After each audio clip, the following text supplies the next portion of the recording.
highlight dari Anda, Bu Talisa, dan mungkin bisa disampaikan juga kepada pemirsa CNBC Indonesia dan juga Bapak Ibu hadirin begitu ya, yang menjadi concern dan juga highlight di kondisi ekonomi kita saat ini ya, global dan juga domestik Tantangannya tentunya. kan kita sangat banyak. Kalau kita sudah tahu bersama sih, kayaknya Bapak Ibu juga tiap hari di sini nonton berita tuh sudah tahu ya tantangan-tantangan yang ada tuh seperti apa. Tapi yang penting bagaimana kita menghadapi tantangan itu ya. Itu yang terpenting kalau saya melihat bahwa ini tidak dialami oleh Indonesia saja, berbagai negara juga banyak tekanan dan Indonesia memang terbukti cukup resilience. Itu kita apresiasi ya.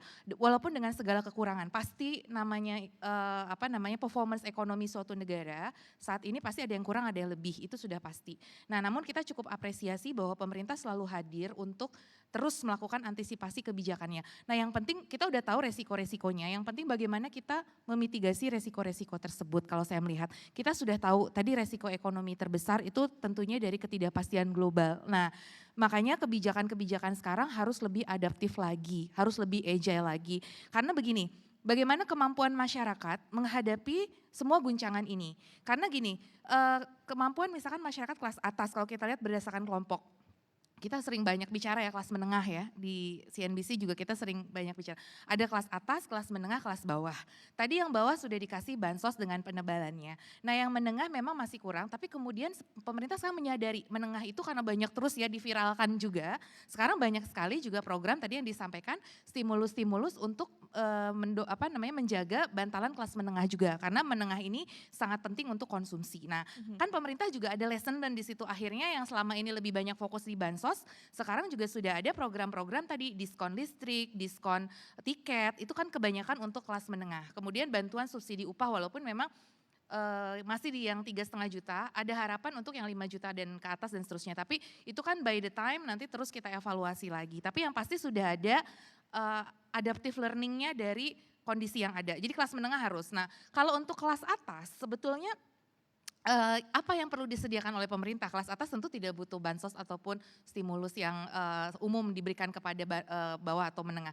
Nah kalau kelas atas yang penting itu adalah environment berusaha. Karena ini kan di kelas atas ini banyak pengusaha-pengusaha. Yang mereka butuhkan apa? Kepastian hukum, kemudian perizinan dan berusaha agar usaha mereka tetap bisa sustain seperti itu. Jadi kalau saya melihat adalah bahwa dari kondisi ekonomi kita, kalau kita mau bagus kita harus melihat kebijakan itu by structure juga.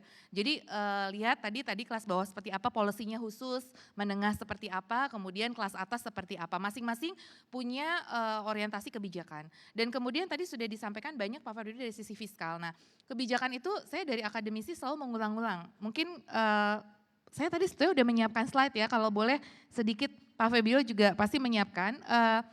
Saya izin sedikit ya di kerangka akademik karena saya dari akademisi ingin sedikit ya. Nah ini Bapak Ibu, jadi kita harus lihat framework. Nah tadi mungkin berhubungan dengan yang tadi pagi Mr. Arthur Lever, Dr. Arthur Lever menyampaikan ya, Profesor menyampaikan bahwa supply side policies itu ternyata penting. Nah jadi kalau saya melihat bahwa kondisi ekonomi kita juga tergantung bagaimana sinergi dari kebijakan kita. Kita sudah tahu bersama moneter diharapkan apa, fiskal diharapkan apa, tapi jangan lupa juga ada kebijakan struktural. Nah cuma keunggulannya nih ya Pak Febrio ya dulu kita belajar fiskal itu Pak keunggulannya dia itu bisa punya supply side effect. Itu yang tidak dimiliki oleh monetary policy. Karena sebetulnya Pak Febrio dulu sama saya sama-sama moneter ya Pak, cuma sekarang udah shifting ke fiskal. Nah keunggulannya fiskal over moneter itu fiskal itu memang bisa punya dampak jangka pendek dan jangka panjang dan kemudian dia bisa mempengaruhi sisi supply. Seperti misalkan mempengaruhi produktivitas sesuai dengan tema kita Magic ini kan sebetulnya kita bicara juga produktivitas di sisi supply side. Nah keunggulannya fiskal itu dia bisa mempengaruhi long term production.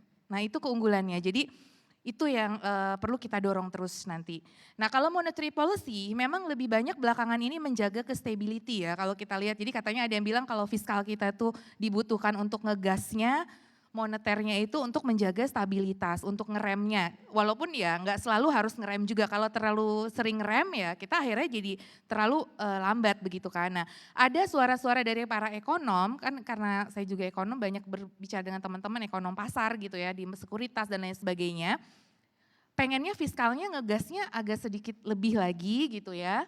Terus kemudian moneternya juga pengen jangan terlalu fokus ke stability banget karena kita juga beberapa kali kan mengalami deflasi man-to-man. Nah jadi karena ekonomi kita tadi sudah di downgrade ke 4,7%, padahal Indonesia kan biasanya 5%. Nah, apakah kita perlu lebih expansionary dari yang sekarang? Nah, tapi catatannya expansionary yang tetap hati-hati gitu, bahwa karena kalau terlalu expansionary kan kita takut inflatoir, tapi kan sekarang kondisi kita memang tidak inflasi begitu ya. Jadi ya inflasinya rendah dan terkendali seperti itu. Jadi selama kita masih bisa menjaga prinsip kehati-hatian, mungkin kita ini likuiditasnya perlu agak sedikit dilonggarkan.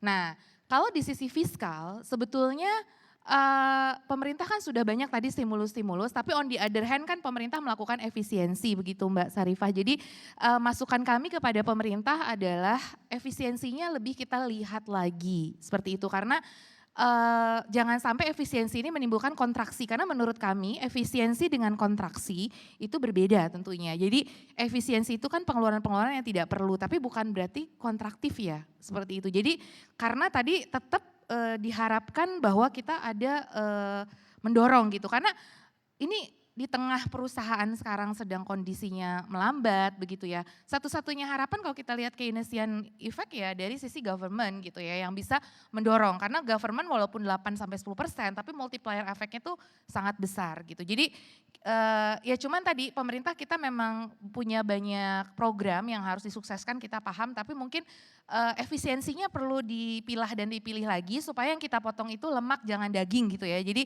karena kalau yang dipotong dagingnya ya multiplier effect yang kita khawatirkan bisa terpengaruh. Dan untuk monetary policy-nya walaupun di sini mungkin ada dari Bank Sentral atau Bank Indonesia gitu, harapannya likuiditas ekonomi itu harus tetap terjaga seperti itu, walaupun tadi tetap hati-hati di tengah potensi capital outflow seperti itu. Kemarin Bank Indonesia kita apresiasi sudah menurunkan BI rate, namun mungkin selain penurunan dari BI rate ini, masalah likuiditas ini perlu untuk perhatian seperti itu. Jadi itu dulu Mbak. Jadi dari kami usulan-usulannya adalah untuk tetap menjaga resiliensi ekonomi kita, memang mau nggak mau sinergi dari berbagai kebijakan ini tetap perlu kita jalankan. Terima kasih. Oke, thank you Bu Telisa. Boleh kita berikan apresiasi juga tentunya. Oke, banyak yang bisa ditanyakan ya masing-masing untuk kita perdalam lagi baik ke Pak Febrio dan juga Bu Telisa, dan saya juga menginformasikan bahwa nanti kita akan buka sesi tanya jawab. Jadi Bapak Ibu silakan, mungkin sudah punya pertanyaan nanti mohon disiapkan, nanti kita akan berikan kesempatan untuk bertanya langsung dengan narasumber kita. Nah, saya akan langsung kembali ke Pak Febrio ya. Tadi kan di highlight oleh Bu Telisa dan